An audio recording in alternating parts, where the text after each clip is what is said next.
Everybody. We just hit the send button this morning on Inverse Plus, or the start button, and it's rolling now. If you go to Anchor, you can see the higher rewards rates, and we are about to launch new bonds on Olympus Pro, and a bunch of folks here have been working really hard on it. So pretty exciting, a little bit relieved actually that it's actually launched. It's taken a few weeks to get it going. And we've got Noor here. If you want to come into the chat, just raise your hand. And there's also a stage chat channel. If you want to just type a question or a comment, feel free. And we are recording this. Carm is our guy running our multimedia operations. Thank you, Carm.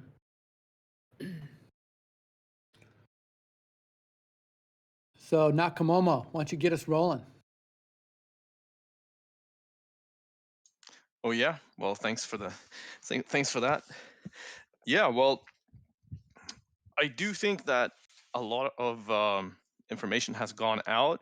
Our docs are now updated. So if you're reading a week old information on some channel or some Twitter feed or wherever, do check the docs. That's where you'll find it, and they're really well written. Thanks Harry and everyone who helped out with that. It's really nice to have docs that are not just a minimum explanation of what's going on, but yeah, cares for your understanding, so to speak. Um, and also, in case people are just feeling like aping or whatever, do take care and look at what's going on, because we're in a sense um, creating a more dynamic model where we previously had no chance of experimenting with tokenomics. We have looked at several different of these wonderful new ways of locking and rebasing and doing all the different things that DeFi has to offer, and we're taking a somewhat careful approach to all of it. And right now we're opening up, or well, I shouldn't say it right now, maybe in an hour or so we're opening up Olympus bonds, the Olympus Pro bonds for inverse, no, sorry, Dola, and which one is it? Inverse Dola, Sushi, Yeah, LP tokens. Yeah. there we are, right. So if you're sitting on those, you can bond INV at a discount. Hopefully, do check if it's a positive or a negative discount. You should it should not say a minus, and it shouldn't be red, as I understand the interface of Olympus Pro. How's that? That's good. Yeah. So yes, we will send a test and fill the bonds up, and as soon as we have our multi-sig ready and double checked everything, it's going to be live. So Noor, one of the cool things I think you tweeted, and Noor, you do a lot of great tweets. I give you high fives for all your great tweets. A lot of people don't do it that well, but basically you tweeted something out back in December, which is positive sum tokens. I thought that was really interesting. And a long time ago, I studied game theory in graduate school and have actually got to study under a couple of pretty well-known game theorists. And it kind of brought me back to a few things around games, different kinds of zero-sum games, negative-sum games, and positive-sum games. And I think this is a really fascinating part of our story that I hope we can develop in the coming weeks around Inverse Plus, which is most of the governance tokens out there today are virtually useless. Yeah, you can vote with them, but many people don't vote, and they're purely just playing a price game, hoping the price goes up on their governance token, but there's no claim on a treasury, there's no dividend, there's no way of seeing real value accrue into a governance token. And so I think for DeFi, this has been kind of the right way to start things. But what I see is something pretty important, which is I think we're going to be able to kind of reshape the way we think about governance tokens with Inverse Plus, where now you've got a token that, yeah, of course, it gives you voting rights, but also it gives you an opportunity to earn revenue sharing rewards and perhaps other things. So I think we're at the very beginning of how we can define positive sum tokens, but I think this is a big deal. Yeah, I think basically, if you want to define positive sumness, really here, I would say that it's really simple. Like it should be that any one participant's or any single participant's um, profit or um, yeah, any single participant profit should not be at the cost of another participant within the system. It's just that simple. It's when you look at basically any token really, any limited supply token. Okay, let's be a little bit more contrarian here. You look at Bitcoin. Okay, I think Bitcoin is pretty clearly a zero sum game. There's really not much external. Okay, so that's the thing. When people buy Bitcoin, they don't actually usually buy to spend on things. They buy it as a bet on its future value, but that future value is not really dependent on any productivity or any kind of production or value created for any external um, users or paying users or customers or whatever. It's just because other people are also buying it as a bet on its future value. So it's really, if you make money on Bitcoin's future value, it's because somebody else lost money on Bitcoin's future value, on their bet on its future value. It's a zero sum game in the sense that all profit on all within the system for all participants is equal to the loss of all of the other participants as well. So and it's really, in order to kind of break that loop, it's really simple. There needs to be external participants who are willing to actually put money into this whatever system, and not in exchange or in expectation of profit. So those are usually referred to as customers or users or whatever you want to call them, right?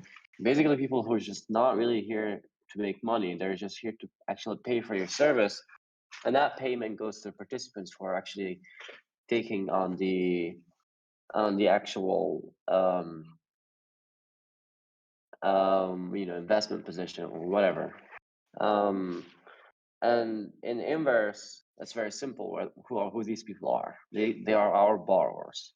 They're our borrowers on Anchor, our borrowers on Stream, our borrowers on Fusepool 6, soon our borrowers on other Fusepools, soon our borrowers on a major protocol on Avalanche, soon on later on other chains, and et cetera, et cetera.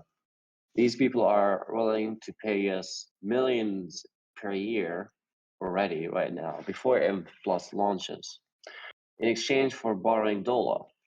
And this is really, this kind of income or revenue or interest is what makes Inverse a positive sum game or a positive sum system, because it doesn't really matter how many people on the long run. It really doesn't matter if people stake or not in XM.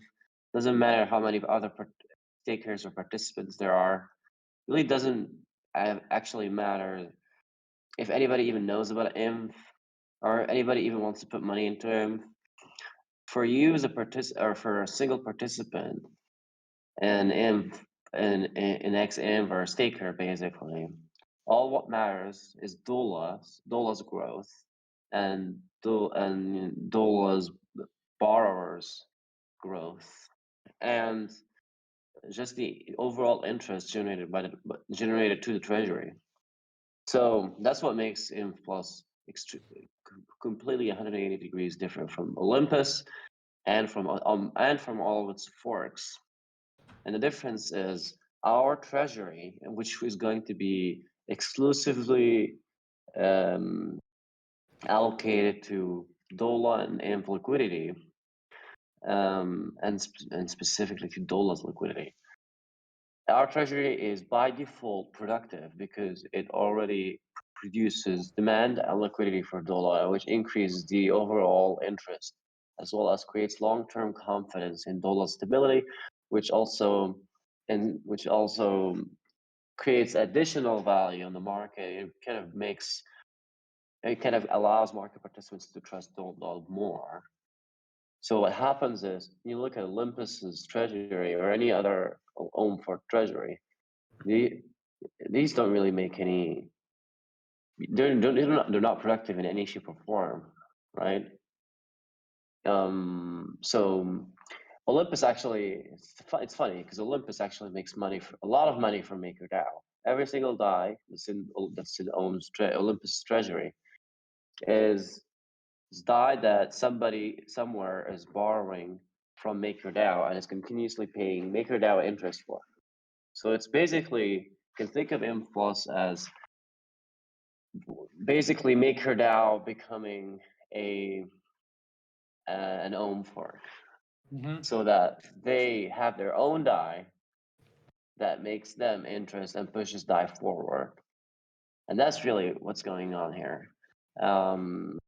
It's using Olympus's powerful fundraising mechanism and dilution prevention kind of mechanism, which is the reward/rebasing, in order to boost the stablecoin's growth and therefore the overall interest generation as well to the treasury.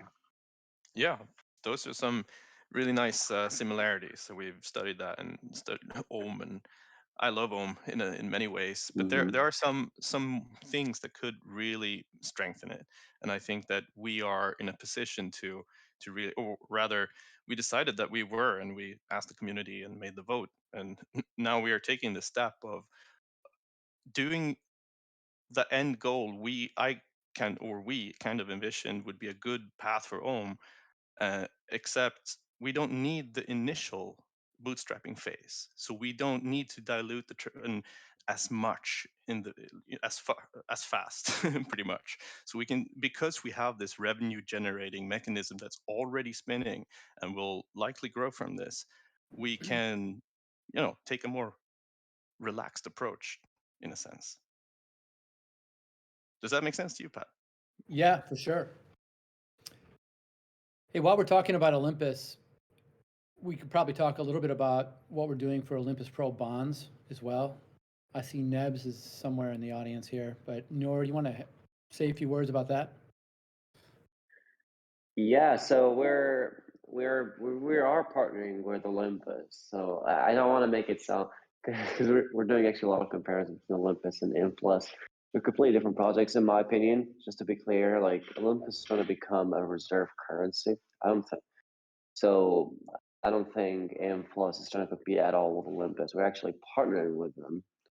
We're doing our bonds via Olympus Pro.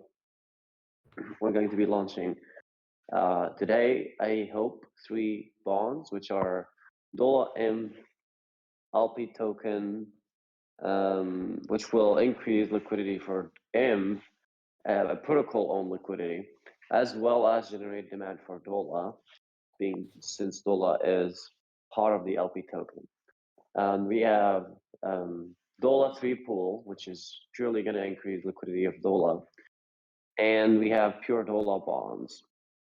And the dollar bonds are just going to create pure demand for dollar, allowing the DAO to lend more dollar into the market. In the future, I think we're looking into other bonds such as Dollar Inv on Curve, the new kind of concentrated kind of liquidity, or what Curve calls Curve crypto pools. We're also looking at, I think so. So just to be clear, the idea of using these bonds is to increase the treasury size so that we will be able to ensure permanent demand and liquidity for dollar. Right? We don't have to. We no longer have to worry about mercenary farmers. And when you look at MIM, regardless of MIM's performance, I'm not going to comment on MIM and how and all of that stuff in the past couple weeks. But what was really interesting to me was before the recent events with MIM's liquidity was $2 billion total liquidity on only this 3D pool. And after the events that happened like in the past couple of weeks, in a single day actually, it went down from 2 billion to about 600 million. So that's like a 70% decrease in a single day. So that's why we don't want to rely on mercenary farmers. Funny actually, because then when that happened, MIM actually, or Spell or Abra actually had a proposal later on to do kind of purchase the Wonderland treasury, in order to using the remaining kind of rewards allocate emissions allocation of Spell, which I think actually is a good idea, and I actually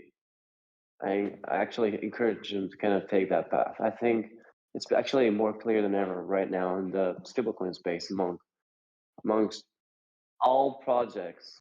The current, in my opinion, the current curve war slash liquidity mining bribes game is unsustainable, and it will only end up in wasting hundreds of millions worth of tokens on nothing other than temporarily renting liquidity. And what we're doing right now is that we're just not doing any of that. We're just buying our own liquidity, locking it up forever, creating permanent demand, creating confidence in the market that the liquidity will never be decreased, because that will never panic, right, or act against its own interests, unlike mercenary farmers. So this is mostly a game. Bonds are going to create not only liquidity and demand, they also create confidence, long-term confidence, really permanent confidence, I think, amongst market participants, that 70% of liquidity will not disappear in a single day, right? I think that's really the main goal, and that's the theme of one of the main themes of Inverse DAO, which is sustainable growth, and that's what we're pursuing here. Absolutely. And when you see bonds being used, you might think that this is frivolous spending in a sense, or it could be. You need to look into it. And in this case, we're spending it on buying this liquidity, which we will keep holding. So the money isn't, in a sense, leaving our bubble or. And also, it's important to note that this is productive. These are productive assets. These are productive treasury assets.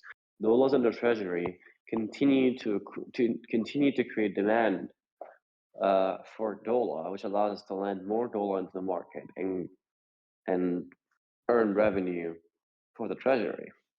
So it's important to note that while yes, we're spending on bonds, but these assets are actually going to eventually, potentially can make up for their cost as they produce value to the treasury. Right. Right. I'd just like to say that we'll bring people up for questions in a little bit. So don't despair if you have your hand up.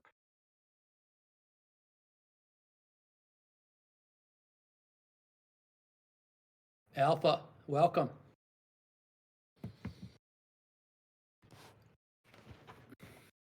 Welcome to the stage.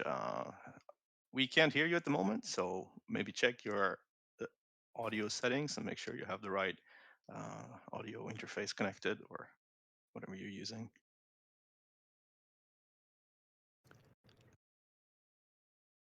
Until then.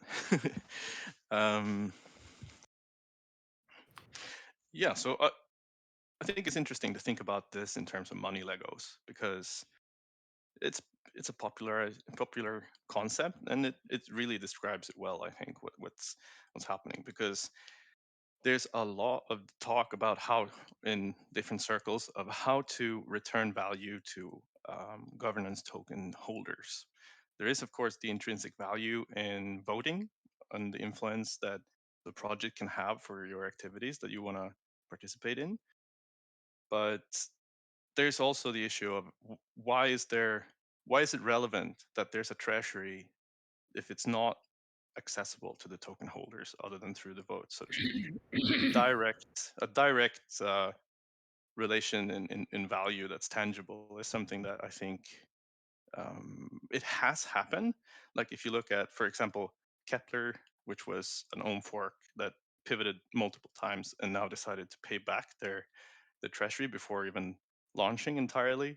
And there was another ohm fork, I think, I don't remember the name of it, which paid back treasury assets. But these are actions under duress, you know?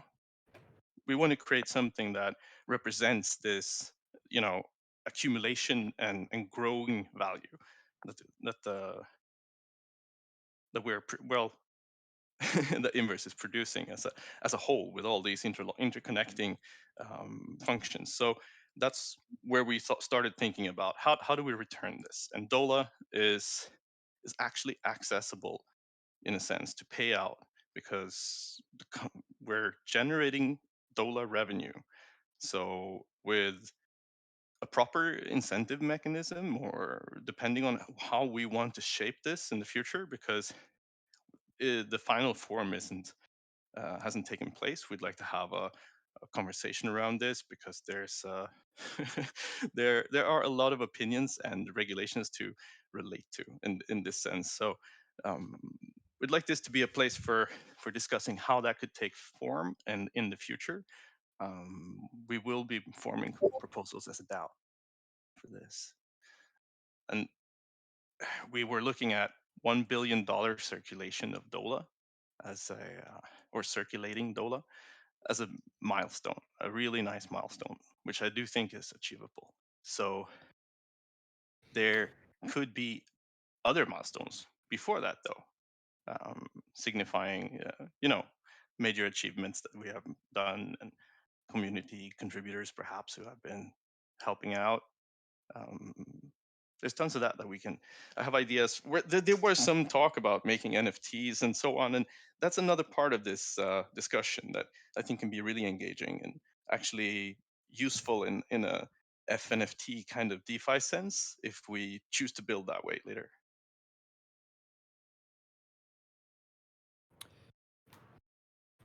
Yeah, Do so you have on some? the, Yeah, sorry.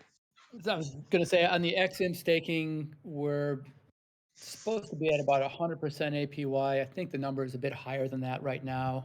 And we have a hard cap of 500%.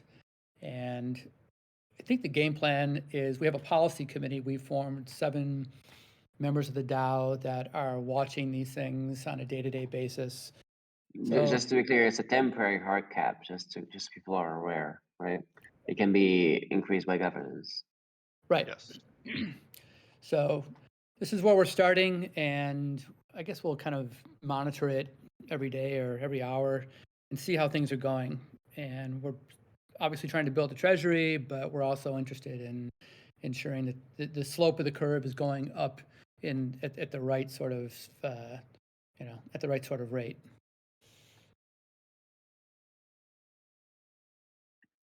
Yeah, I'm honestly excited to see like bonds going live. And that with XM. Right now it's just XM that's live, right? The new reward rate. And the withdrawal delay is gone. So that's all good. Um in collaboration with the Olympus team, we should have the bonds set up probably today. And start accumulating, all that liquidity for AMP and Dola. Which is pretty cool.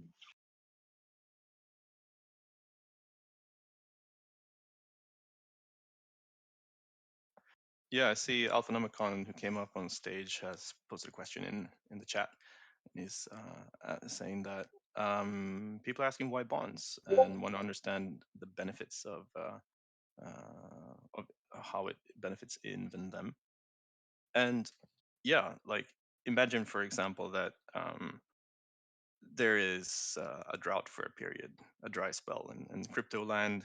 Then it would be really nice to have that liquidity stay there. As Noor said, at least 70% of it. And I mean that can be crucial for the INV, like how useful and relevant INV is in such an environment. We also have the ability to move this capital and move the liquidity to where it's most relevant. And that is another thing that's slower and very expensive to do. Like if let's say that you incentivize people to stay in some place, and then you need to incentivize them a lot more to move their stuff to another place, or their capital to another place. So in the long run, this really empowers us and makes us much more like efficient in our motions. Yeah, I think the plan, just to be more clear on that plan, or the recent proposal is to create a treasury committee that will receive allowances for different assets from the treasury by the DAO, of course, by a DAO vote. And it will be like and this is just like the initial kind of idea, and it will have the unanimous approval requirements so that all multi-sig signers will have to agree, and each one of them will be accountable, right? Because there's no plausible deniability here, right? Everybody needs to sign, and everybody can veto. So the idea is that we want to have a treasury committee that's able to quickly kind of move funds across chains if needed. You know, if there's if there are just high dollar volumes on Phantom suddenly, then it can just move some of the existing dollar liquidity on Ethereum to Phantom. Suddenly there is need. Suddenly we're launching a new chain, say on Avalanche. Dola is launching an Avalanche. Then we can start, strong. We can have our liquidity already ready on Avalanche at launch. I think this is extremely powerful. Allows us to be extremely competitive against every other stablecoin on the market, and have very, very, very, um, um, very good control over really our liquidity distribution cross chains, and just really have an improved user experience. I think the Treasury Committee will be responsible for efficiently allocating liquidity across chains and across assets and across pools. And yeah, I'm very excited for that. Right now, as Nakamura was saying, it's not easy. It's not easy to put liquidity on Phantom. It's not easy at all, actually. We don't have an easy way of incentivizing liquidity on Phantom, and it's just too expensive, honestly, to keep renting liquidity forever. We'd rather just buy it up and put it there and just let people swap on Phantom forever. I don't really understand why that's such a weird idea in DeFi still. Like, how is that like not the norm yet? When you look at you guys, when you look at Inverse, like if anybody here, if you guys look at inverse.finance/anchor, and you go to the InfDola SLP, right now we're paying 374% APY on InfDola. Actually, it was lower than that. It was around 100%. But now it's higher because the Inf Plus rate, reward rate went higher, so it's a better opportunity and lower permanent loss, so people are taking that. But the thing is, even before it was 100% APY. So paying 100% APY to incentivize that pool, which back then had about 5.5 million in that pool in Dola. That means we were actually paying $5.5 million per year to rent $5.5 million worth of liquidity. So that makes no sense. Like, why wouldn't we just buy it? Why wouldn't we just spend the same 5.5 million to buy that liquidity and keep it forever? Since we're paying 100%, it's like if it's like if you're renting a house and you're paying the house worth in rent every single year. Yeah. No one would ever do that. It's just crazy to me how that's still like Yeah, like protocols sometimes they have pool tools. They're paying thousands% in APY, right? Earn rewards. It's crazy to me. Like why would you just buy it? Uh, You're paying multiples the cost of the liquidity that you're renting a year. Just buy the damn liquidity, honestly. Um, yeah, and that's what bonds are really good for. They allow us to buy the liquidity without, while also keeping some price exposure to the purchasers over 7 days. So they're incentivized not to just insta dump it. And we're also able to do it over a long period of time on small like on small increments. So we're not selling like a ton of inv at any point in time. There's just tiny bits of inv every couple hours maybe. Depends on the bonds contract. So yeah, the bonds are just a really neat and sustainable way, in my opinion, to just fundraise. And we need to fundraise in order to buy our own liquidity. I honestly don't think that we need to keep doing this forever. I think at some point, I think the idea of the $1 billion circulation milestone is that this is kind of the target and the goal that we should be focused on.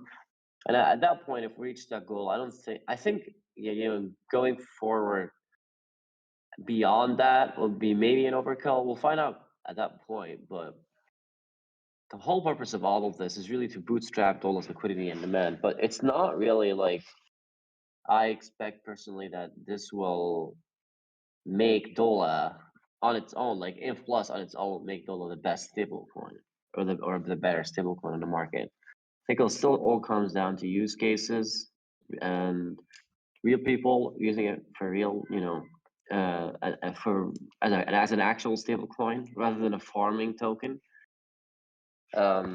Although right now we're doing pretty good on the farming side. We're the highest APY stablecoin and Phantom on both Beefy and Wire, and so that's going pretty well.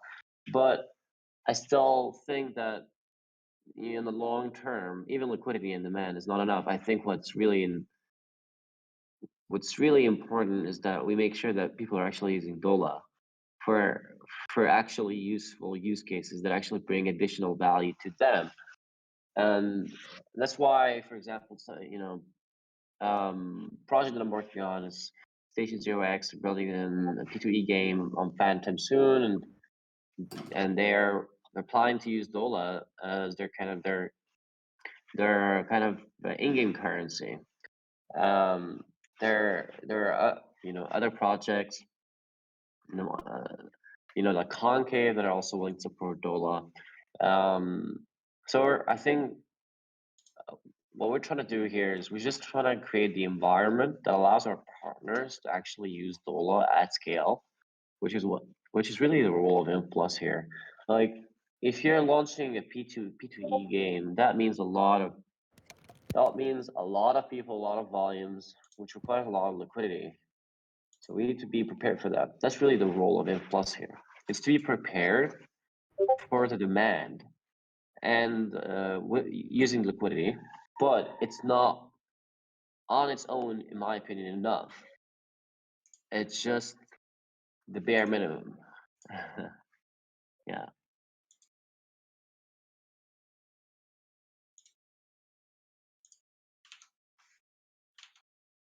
So, Yeah, I Nor- feel like I went on a short, on a kind of the monologue here. I know it's okay. So for the folks out there who have some IM still on Phantom, Nor, I mean, we want to get them back over onto Ethereum, onto Anchor, but do you want to talk just a couple more minutes about Phantom and kind of where this is headed for Inverse on Phantom? Yeah, so right now XIMV is a non-transferable token. So it's not technically a token actually. So you can't transfer it to Phantom. I think there is still some IMV liquidity on Phantom, but to be completely honest, with people who have IMV on Phantom, I would not call it wise to keep IMV for long periods of time on Phantom, because it will get diluted as long as it's not staked in XM. Really, anybody who's not staked in XM or is not earning rewards, in return for, say Dola M position as well. So that's fine. If you're earning rewards for that position, then that's a different story. It's a different kind of mechanic. But if you just hold plain old M on Phantom, you're gonna get diluted. So best course of action right now is to bridge to Ethereum and stake it. It's just 2 transactions: bridge, stake. Or maybe 3 if you include the approval transaction, which is pretty cheap. And it also applies if you're on Coinbase or any other exchange. It's fine if you're holding M for a few days, maybe a couple weeks. Longer than that, you're gonna get diluted. So you probably want to put it into the protocol, in XM in particular. In the future, we are working on a few proposed designs to create a transferable version of XAMPP. Although that's not yet on any timeline. There's no way to know when that's going to be launched and what it's going to look like. So for now, I wouldn't plan on the fact that this is going to be out soon. I will plan that you should probably act based on what's there right now, which is you should be on Ethereum. Unfortunately, which is pretty expensive too. I understand. Yeah, that's pretty much it. Yeah, I Awesome. was looking, and there are still like incentivized pools on Phantom that have decent returns, which would like nullify or even supersede what you'd get per block here or here on Anchor on Ethereum if you stake your imp. But I can't find it at the moment, so I'll get back to you in case I do. So talking about staking opportunities, I'm actually surprised by the number of Dola staking opportunities that are actually popping up on Phantom all over. It's actually interesting. I went to the Beefy Vault, to Beefy Dola Vault the other day to check out like how many people are in there. And it was like almost 500 people are just in the Dola Beefy Vault. And they have actually pretty tiny balances, which is actually really interesting. Like most of them have like $15, $10, like $100, like maybe $100, something like that. And they're just earning it's the highest APY on Phantom, so that makes sense. It makes sense. But then I also looked at the Y-Earn Vault. I've been tracking the Y-Earn Vault. The Y-Earn Vault TVL tripled in value in the past 4 days, 4 or 3 days. Insane. It went up from 150K to like 400, I think 400 or something right now in the past 4 days. Dola is really taking over Phantom right now. It's actually very exciting, especially when you look at the liquidity. Like Curve has like 700K liquidity for Dola, and it's doing constantly like 150 or 100 or 200K volumes a day. That's a pretty good utilization rate, and seeing that the amount, like there's like 12 million borrows on borrows on Stream, right? There are like 3 million $3 million staked on Beefy, 450K on Y-Earn because it was recently launched. There are a bunch of like other smaller protocols that are built on top of these, or they're also creating vaults for Dola and adding rewards to it. There's just this huge like expansion, especially in the past week for Dola, really, and deposits into all of these yield aggregators in Dola vaults. If you go to yearn.finance and you use Phantom as your wallet, you will find Dola right on the landing page right on top of the vaults page, like at the highlighted kind of highest APY section. And it is the highest APY stablecoin. And the same on Beefy. I'm pretty sure it's the same on any other yield aggregator that you'll find that supports Dola. And that's despite the fact that we've been actually reducing rates. The Dola Fed has injected 10 million Dola into Scream in order to reduce rates and borrow rates and supply rates, of course, and inject liquidity into Phantom. And it's still We're still the highest APY. We're really the highest rate. It's insane. That's just a ton of borrowing demand. And yeah, it's just it's really. I'm honestly surprised. We really haven't done anything. I think that maybe that's really like a signal of confidence in dollar. Maybe that's all actually, maybe that's actually a vote of confidence from the market. I hope so. Yeah. Very cool. Yeah, I'm gonna send an image of Yearn in Dola on Yearn in the stage chat, along with Tattoo and Beefy Finance links. Yep. Yeah, 20% Exactly. on Yearn is pretty Mhm. respectable. Yeah, And the we're others the are only even higher. ones. Yeah. Yeah, it's honestly, I've been following the Wire and Volt. Actually, Wire never told us they were launching that Volt, by the way. It's pretty cool actually. And Beefy neither, by the way. We've never talked to the Beefy guys. They've never talked to us. They've just decided to launch the Volts. And then but never for I think that was obviously a pretty good decision because now they're at their highest yielding stablecoin Volts. What's the crypto equivalent of a fruit basket? Yeah. Sending a fruit basket to them. I don't know. An NFT. I don't know. But yeah, what's really cool is actually, so that's actually the whole thing about APYs brings me to a point about the Fed. We have a Fed on Scream. Scream is actually where all of this yield is coming from in case of Wire and Beefy. Our Fed contract, which injects dollar into Scream, is able to actually directly control the rates on Scream and all of the yield aggregators on top. We're actually able to directly control or indirectly control in this case the TVL on these volts. We're able to pull some liquidity out, little liquidity, and which will increase the rates, which will incentivize more people to deposit dollar into these yield aggregators, which will increase their TVL. So we're able to do that. We're actually able to, because of these yield aggregators that are built on top, market now responds more on the demand side to the Fed. The Fed is actually gaining more power. It's getting access to the eyes of the Wire and Beefy users. Because when we raise rates, now we raise Yearn's dollar APY and it goes to the top of the highest APY vault. Actually, we haven't done that in this case. It actually has been completely organic. We've actually been lowering rates.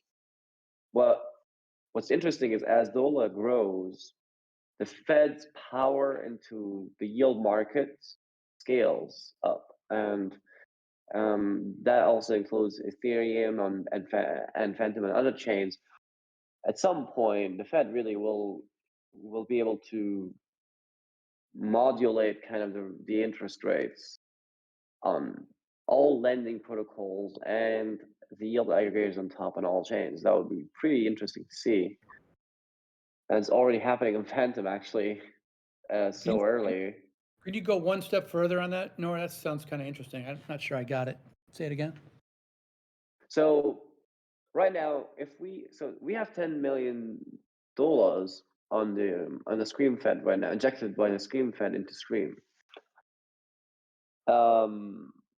If we redeem those 10 million and burn them, which is what we call a contraction or supply contraction in the Fed, that would do a spike. That would be a huge spike in the borrow rate on Scream. It would increase the borrow rate on Scream. It will also increase the supply rate on Scream by a lot, Right. which would immediately also result in an increase in the APY of Yearn and Beefy vols. Right. Which would then attract more deposits into these vols, which would increase their TVL, which also creates demand for DOLA, of course, which is good for DOLA. So we're able to artificially create demand for DOLA and artificially attract deposits into Yearn and Beefy and Scream and any other yield aggregator. We're able to also do the opposite. We're able to lower rates on these protocols and basically lower demand if needed. So yeah, basically we really have the tools to honestly like control the yields, all the layers of yield on top of our Fed.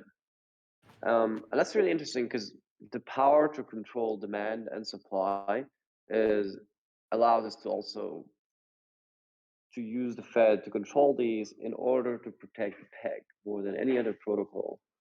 Right. If there is increased demand, low supply, we're able to lower demand and increase supply. If there is increase, and if there is a decrease in demand compared to supply, we're able to lower supply and increase demand. Where Feds have access directly to all lenders and borrowers and all yield aggregators on all chains that use DOLA, and all protocols. So we're able to really, really protect our peg.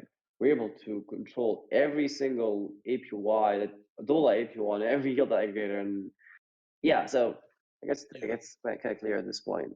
So you compare that, to any other stablecoin. So when you look at DAI, for example, DAI is only able to do that, to control interest rates on its own borrow rates, really, on its own CDP borrowers or minters, but it's not. There's no supply rate there, so it's not really able to control demand for DAI, which is a really big differentiator between DOLA and DAI. We're able to control demand, and of course, MIM can't even change the borrow rate either on its own protocol. So that's a different story. I'm not going to comment on that. But yeah, so we have the strongest control over market conditions around DOLA in order to protect our peg. Yeah, when that clicked for me, that was a major kind of revelation, and I first came to just to see the where can I put my STETH, but it turned out that that mechanism that you mentioned is so cool because when you scale that, when you increase the feds, you put them like doesn't matter if they're on which chain they're on, as long as DOLA is used there, the more you have of those feds, the more you can control the peg, right? Yeah, exactly. And the more, of course, the more borrowers there are on each Fed, the more impact Fed policies have, right? And actually, that brings me to a small detail. We've just launched yesterday the Fed guidance uh, uh, kind of feature on the Fed policy page on the Transparency portal. That was tweeted actually on the Inverse Twitter, Inverse Finance Twitter. So we're actually kind of now releasing kind of a guidance message periodically to the market so that they understand the current Fed policy and the purpose behind it, and any kind of recommendations to market participants, including borrowers, holders of DOLA, depositors in vaults and yield aggregators, or lending partners such as Cream or Fuse. So the idea is we're trying to kind of communicate these policies too, right? We don't want to kind of have like a black box kind of Fed policy making, but rather kind of like a completely open, transparent policy where everybody can plan ahead and kind of make their decisions based on the current kind of policy rather than trying to guess what's going to happen in the future. So I think really the whole idea of DOLA, or our approach to DOLA, is trying to create confidence, really, which means predictability as well. We just want people to be comfortable using DOLA in every possible way. That includes being uh, confident in this USD peg, confident in the borrow rates if you're a borrower, that borrow rates will not fluctuate too much. Confidence in a risk, and the risk kind of, we're also building up a risk team, by the way. So our risk management, monitoring all of these lending protocols that we're integrating with and putting liquidity into. We need to make sure that risk is monitored, and confident in that you're getting a good yield, right, compared to other stablecoin opportunities. Confidence in in the future, um, um, and liquidity, right? And that liquidity will stay there. Liquidity must not decrease suddenly. That is a big red flag, in my opinion. And when exit liquidity shrinks by 95%, that's not good. It does not signal confidence, at least. So liquidity should always be there, no matter what happens, and that there must be real guarantees for that, which is our approach through the protocol on liquidity. So confidence really is the theme of Dola. I think that it's really how you win the long-term stablecoin game, and that's how DAI right now so far has won the decentralized stablecoin game so far, and that's how USDC is winning, by the way, against USDT in the kind of the centralized stablecoin game, because there's more confidence in USDC than USDT and Bitfinex, right? So confidence really, it all comes down to this. It doesn't really matter how much liquidity you have if you don't have confidence. That's awesome. Yeah, just wanted to mention that I took a picture not too long ago, in case we want to reward or somehow honor the people that came here on this launch to the call. We don't have a POAP regime yet, but they're nice. Maybe we'll get one. Go on, Pat. No, I was just going to go back to where it sort of started at the beginning, which is positive sum DeFi, which I think is just a cool innovation. And like you said, Nor, about DAOs owning their own liquidity. I don't know why governance tokens haven't taken this direction in the past, but maybe we're all moving too fast and haven't paused to think the stuff through very thoroughly. But I think this is the future. And I think a lot of governance tokens are going to need to be judged more and more in terms of what kind of value accrual story do they have to go with their governance token. Just because these things, I own a bunch of them that are just super volatile and super speculative. And at the end of the day, they don't really mean anything in a certain sense. So I'm probably my biggest excitement, I guess, about this whole launch is this new category that we're forming as Inverse around positive sum rewards tokens. Yeah, I think so. I think so. We actually haven't talked about how it's going to be happening, like in practice. I think the latest kind of proposals, I think, were just simply like distributing DOLA directly to XM stakers, like DOLA interest provisioning from all borrowers, just sending it directly to XM stakers continuously. That's one option. You could also distribute it in the form of AMP, so we could buy back AMP and distribute it in addition to the rewards, right? We would use the interest to buy back AMP and give it to those users, to XM stakers as well. There are a bunch of other ways, but I think, yeah, I think everybody here is and elsewhere really is invited to come up with ideas on how to actually implement value accrual on for XM stakers. I think so far the plan is, as far as I'm concerned, is DOLA kind of rewards. It's just going to distribute DOLA rewards to XM stakers. Somebody has an interesting alternative. There is time to comment and come up with new ideas. So yeah, I just want to put that out there. Excellent. All right. We're about the top of the hour. Who has a question? Who wants to talk? Yeah, I saw a hand up, but I didn't see who it was, and I missed it. So, in case you still have There's a bunch of something to talkers in share. the audience who are not raising their hands to talk, so that's okay. Oh, we got a There talker. we got Somer. Homer. Can you hear me? Yeah. Congratulations to everyone, first of all.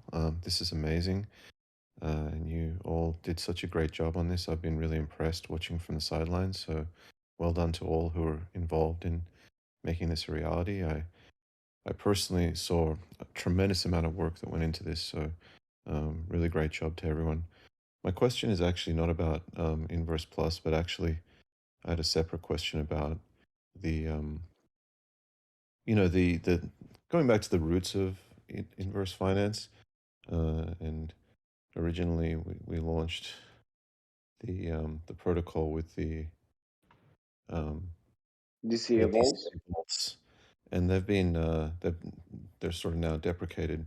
And my question was, do you think there are potential future applications for DCA technology, and not specifically vaults perhaps, but DCA technology that could play a part in, the stack that has been built since then? So, okay. So I think the DCA vaults that we had were actually a great product. I agree. I don't think they were. They did have some usage in the early days. The problem, however, I think is while they are a great product, it's just not the right. Not they're we're not really in the best market for this product. The risk profile for the average kind of crypto degen, or really for the DeFi market as a whole, is just not suitable for DCA style positions or products. I think people are looking more for more risky, more risk, more reward. So in this case, leverage, for example, which Dola offers, right? Just yeah, just if we were in a different market, I think if we were maybe like honestly in TradFi, or maybe in the future, maybe when crypto really takes over the world, I just simply think that DCA product is just too early. We're way too early, and it will be useful at some point when crypto also as a whole as an industry becomes less volatile. So there will be generally less risk, high risk, less high risk, high reward opportunities out there. So people will be less used to high risk and high reward, and more used to just taking on longer term positions rather than chasing short term profit.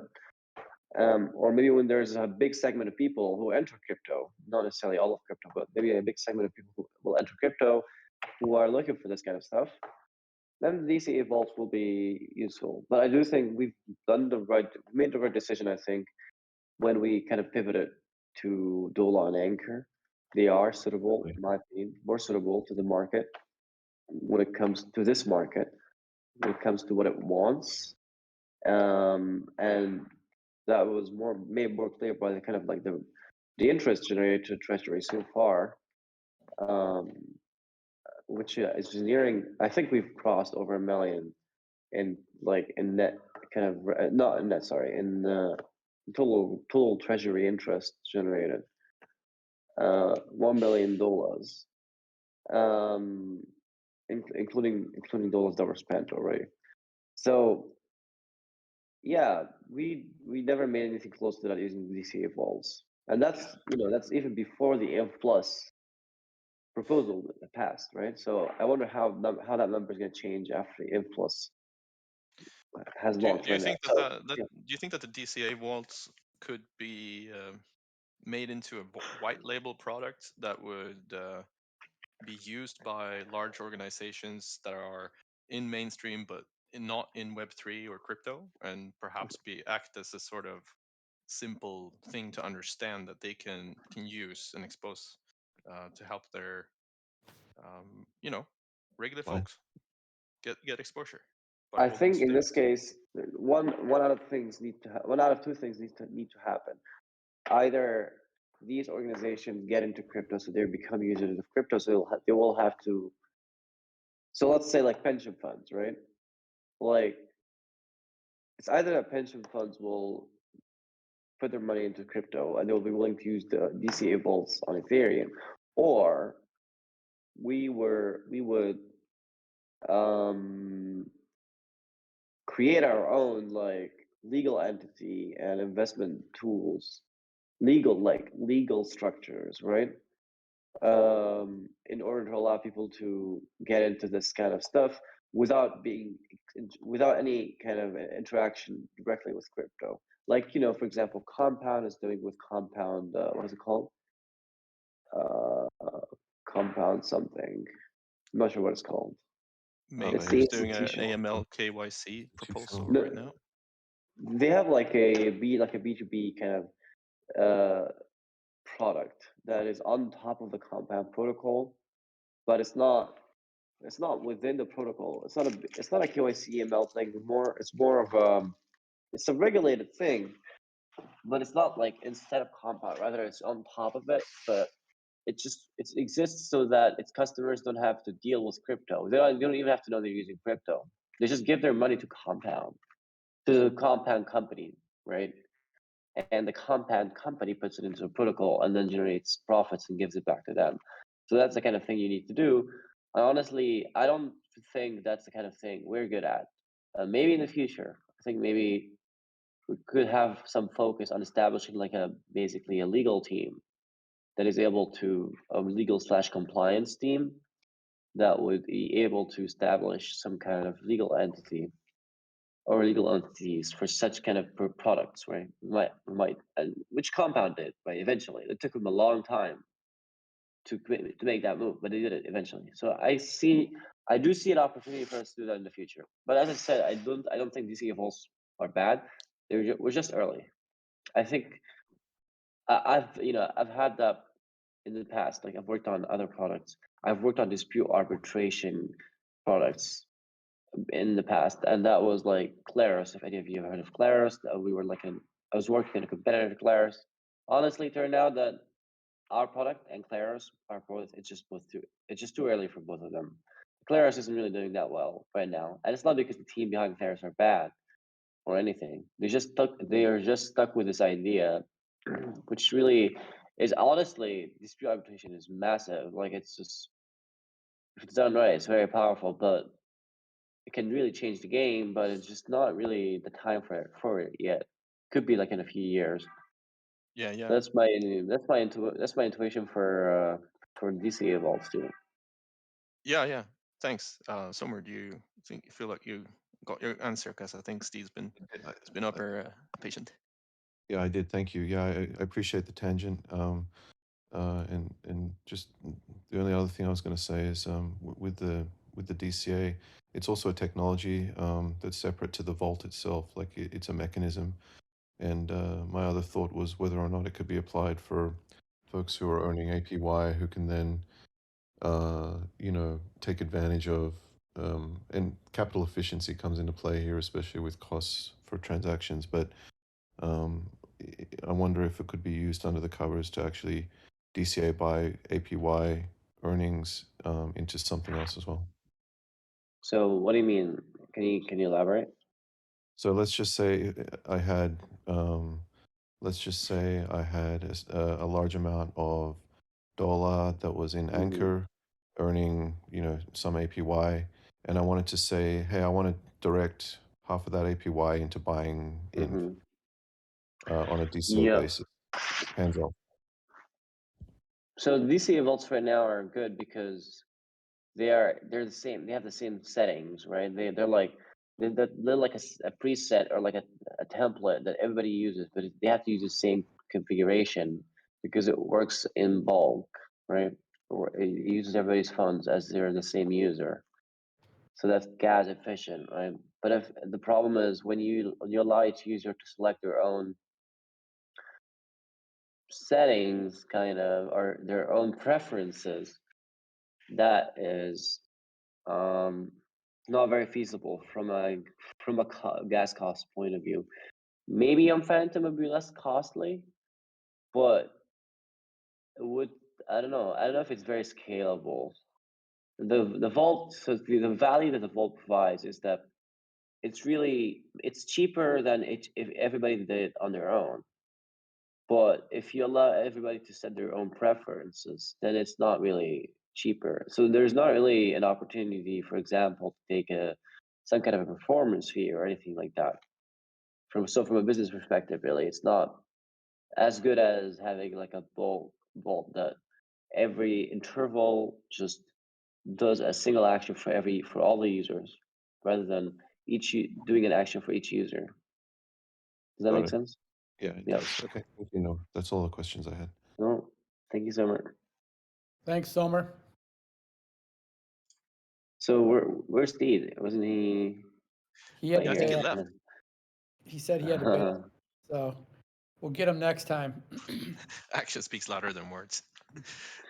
Yeah. Oh, he's out of Well, the he's out of here, right? He's not in the audience. no, I think not. No, he told me he had to leave. That's okay. Oh, He's- okay.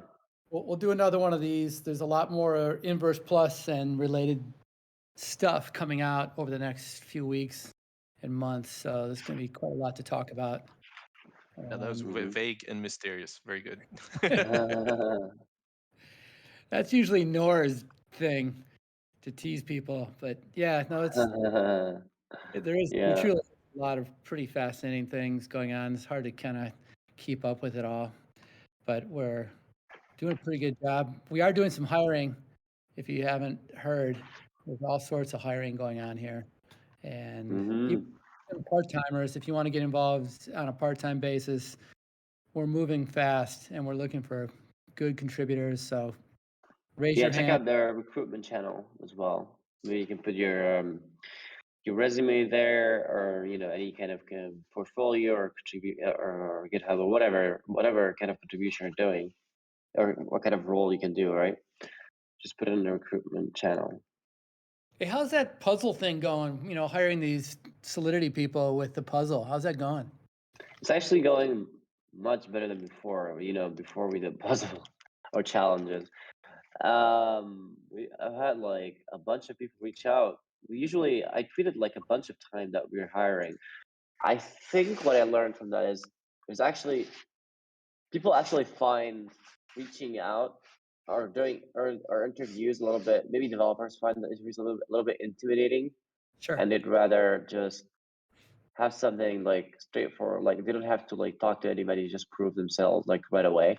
Just write Yeah. code on their own time and solve a problem on their own, like they would do, right? Because like the challenge that I gave is actually a real challenge in our real repo, and actually we're going to be using that code potentially. So it's actually very close to what they would be actually doing, instead of like doing some stupid like what is it data structures and algorithms to task, which I find really annoying and useless.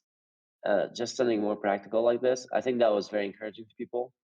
Um, and yeah, I'm working on a second challenge right now, by the way. So because somebody already solved that challenge, and that's on GitHub, so everybody can see it. There's no point asking more people to solve it. So I'm doing a second challenge, which I'm still thinking about. Honestly, I'm a little bit late on that, but I'm trying to think of something a little bit more challenging, because it turned out that challenge, while I thought it was going to be hard. I keep underestimating other people. Honestly, I have a problem with that. Especially Yeah, when it comes to coding. When it comes to coding, I mean, specifically, I have trust issues with code. I really fear, um, yeah, it's just this. Yeah, it's uh, hard for me to let other people work on the code I worked on before, or just giving kind of it's like a personal space thing. so when so I always keep expecting that people will not be able to navigate it, right? So when I gave a challenge, the first challenge, it was on the code. It was on the anchor code, the contracts code. So I always expect people not to be able to navigate the stuff because they're not familiar with it. But they always surprise me. So I think I need to make something a little much more challenging this time. I can see the meme, like the math teacher with a big blackboard and the old math problem that's been there for 6 months. No one has solved it, and then you get one student who can do it. It's that kind Yeah. of vibe. But you can so basically you have to make a new problem for each hire. Well, no. So maybe, yeah, that's actually a good point. So I'm thinking about, instead of having them submit a PR, they can submit it in some other way. So it's private. I don't know. I'll think about it a little bit. I'd rather not create a new challenge for each new hire, for sure. It'd be very exclusive. But it's a lot of work actually to come up with the idea. It's actually not that easy at all to come up with a difficult challenge idea. But also the problem is I'm also not coming up with like random stuff. Like I'm coming up with things that are actually useful to us, to Inverse. I want to keep it very, very, very relevant to what we're doing. Just because I really want to make sure that they actually can deal with this stuff, right? With the stuff we're working on. So that's really the goal from all of this. So I keep like thinking about the problems or kind of the features that we were looking to having, and then trying to remember them and put them into a challenge and see if they can do it. So yeah, it's All kind of right. very easy. Yeah, we'll see who's up for the challenge. A bunch of people actually. So you know, it was already solved, and a couple other people said they already had a solution to it, but it was already solved at that point. So yeah, we'll see on the second challenge. All right, so we've got some new, whatever, launch content coming out very shortly. I think in the next 15, 30 minutes, we've got an interview Noor did with a guy named Fugu, cool, and goes into a lot of this Inverse Plus tokenomics into some detail and other things. He dropped a couple new projects mentioned in this interview. You might want to check it out, but we'll post that here shortly. Then we have some other stuff rolling out over the next few days, including deeper discussions about all this. So really appreciate everyone who worked on this. Some of you are in the audience here, but everybody else who worked on it. And we're very early here, so we're very interested in your feedback. And we're going to make this better and better and better. And we're building the community. So really appreciate you guys being here and being part of this. Absolutely. Like, thank you so much to Absolutely. everyone. It's been a blast. It's a fun place to hang out and work with people. So free flowing ideas. I think that's important. Yeah.